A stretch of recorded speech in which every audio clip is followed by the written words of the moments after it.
मेरी तरफ से सबको नमस्कार, सत श्री अकाल, गुड आफ्टरनून। ये वीडियो हिंदी भाषा में है और इसका सब्जेक्ट जो है 2024 और 25 में कौन कौन सी कैटेगरी के लड़के और लड़कियों को स्टडी वीज़ा या वर्क परमिट के ऊपर जाना चाहिए ताकि कनाडा में वहाँ पे उनको ज़्यादा तनख्वाह मिल सके और परमानेंट रेजिडेंसी मिल सके। बिल्कुल ध्यान से सोच समझ के चलो।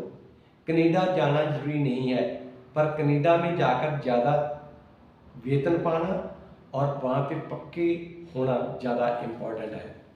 और जो कैटेगरी में बताने जा रहा हूँ उनके ज़्यादा चांसेस हैं कि कनाडा में पक्के हो सकें अनटिल अनलेस के ऊपर और कोई कानून ना आ जाए।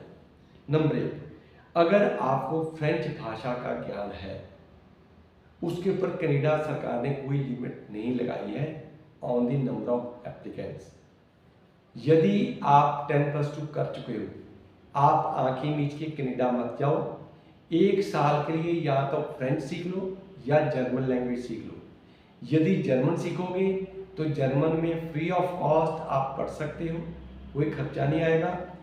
फ्रेंच भाषा आती होगी तो आप कनाडा में जल्दी पीआर ले पाओगे। नंबर 2, कनाडा में बहुत ज़्यादा शॉर्टेज है मेडिकल लाइन वर्कर्स की। अगर आप डॉक्टर हो, डेंटिस्ट हो, नर्सिंग का कोर्स किया है, फिजियोथेरापिस्ट का किया है, मेडिकल लैब टेक्नीशियन हो, फार्मेसी वर्कर हो, केयर गिवर हो, तो आप सरकारी जॉब कनाडा में ले सकते हो। अगर आप कोई कोर्स चूज करके जाते हो तो आप जब साइंस ग्रुप स्ट्रीम से हो, आप इनके अंदर से कोई भी कोर्स कर लो, कनाडा के अंदर जाकर कर लो, वहाँ के आपको सरकारी नौकरी के मिलने के मैक्सिमम चांस होंगे। वहाँ पे प्राइवेट अदारे में ये लोग नहीं होते। तीसरा क्या है कि trade workers. Trade worker Canada में किसको कहा जाता है?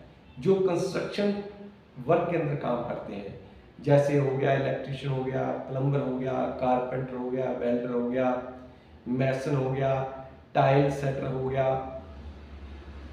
कंस्ट्रक्शन पावर बाइंडर हो गया।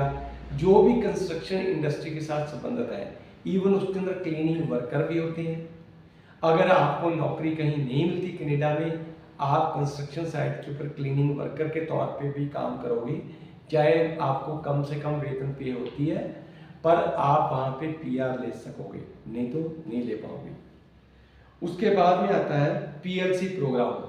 अगर आपने भारत के अंदर कंप्यूटर के अंदर पढ़ाई की है, अगर आप उसके ऊपर पीएलसी प्रोग्रामिंग करने का काम सीख लेते हो, data analyst, artificial intelligence, web designer, computer hardware और कंप्यूटर सॉफ्टवेयर डेवलपर, अगर आप इनके अंदर कोई भी योग्यता रखते हो, आपको कनाडा में परमानेंट रेजिडेंसी, ज़्यादा तनख्वाह लेनी आसान रहेगी।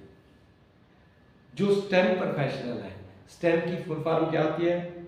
S stand for science, T for technology, E for engineering and M for math. अगर आपने इसके अंदर किसी भी जॉब में, किसी भी ईस्टर्न कंट्री में आप जॉब कर रहे हो, 1 साल का एक्सपीरियंस रखते हो, आप आसानी से कनाडा में परमानेंट रेजिडेंस के ऊपर जा सकते हो। आर्किटेक्चर की कनाडा में बहुत ज़्यादा मांग है, चाहे लड़का है चाहे लड़की है, वो ये काम के बेस के पर जा सकते हैं। ऑटोमोटिव एंड एग्रीकल्चर सेक्टर, देखो एग्रीकल्चर सेक्टर में वर्कर जाते हैं, उनकी पीआर तो नहीं हो सकती है, अब पर वहाँ पे जाकर आप क्या कर सकते हो? अपनी ज़मीन खरीद सकते हो, या वहाँ पे ट्रक ड्राइवर का कोर्स कर सकते हो, मीन्स आप या वहाँ की कोई परमानेंट लड़की से शादी कर सकते हो। पर ट्रक ड्राइवर कम आइलेट्स बैंड के ऊपर वहाँ पे पक्के हो सकते हैं। अगर आप 3 साल की डिग्री कर चुके हो, या 1 साल की आईटीआई कर चुके हो, या 3 साल का डिप्लोमा कर चुके हो, आप आसानी से कनाडा में पोस्ट ग्रेजुएट स्टडी के लिए जा सकते हो, जिसके अंदर आप, आपकी वाइफ और आपके बच्चे जा सकते हैं, अगर आप शादीशुदा हो और आपके बच्चे हैं। अगर आप वहाँ 1 साल का भी कोर्स अडॉप्ट करोगे तो आपको 3 साल का वर्क परमिट मिलेगा, क्योंकि उस टाइम पर आपकी आयु ज़्यादा हो चुकेगी और आपका वर्क एक्सपीरियंस ज़्यादा हो चुका होगा, आप वहाँ पे परमानेंट रेजिडेंसी आसानी से ले पाओगे।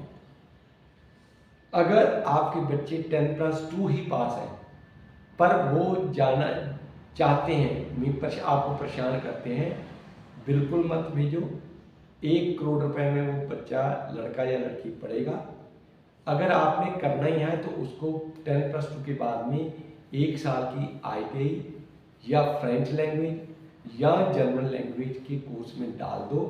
वो 13 साल की पढ़ाई करने के बाद फिर यदि जाएंगे, चाहे वो पढ़ने के लिए जाएं चाहे काम करने के लिए जाएं, वहाँ आसानी से पक्के हो पाएंगे। अगर वो बच्चे भारत से 10+2 का एग्ज़ाम देकर MBA करने जाते हैं या 1 साल का बिजनेस मैनेजमेंट का कोर्स लेते हैं या प्रोजेक्ट मैनेजमेंट का कोर्स लेते हैं, वो वहाँ पे PR नहीं ले पाएंगे, उनको तनख्वाह अच्छी नहीं मिल पाएगी। यदि आप एज ए ट्रक ड्राइवर जाते हो तो आपको $28 पर आवर की तनख्वाह मिल सकती है या 40 सेंट पर माइल के हिसाब से वेतन मिल सकता है। यदि आप मसाज थेरापिस्ट कोर्स भारत में कर चुके हो, आपके पास 1 साल का एक्सपीरियंस है, आपको $40 पर आवर तक तनख्वाह मिल सकती है। इन शॉर्ट, आप अपने किसी भी एजेंट पर विश्वास मत करो, चाहे फाइल कहीं से भी लगवाओ, पर फ्री ऑफ कॉस्ट जानकारी लेने के लिए कनाडा सरकार के 2 ऑफिशियल वेबसाइट हैं, www.canada.ca या www.cic.gc.ca। अब या आप हमें फ़ोन के पर Monday to Friday 10 AM to 5 PM ऊपर दिए गए फ़ोन नंबरों से फ्री में जानकारी ले सकते हो। Thank you very much, stay connected with us. Thanks.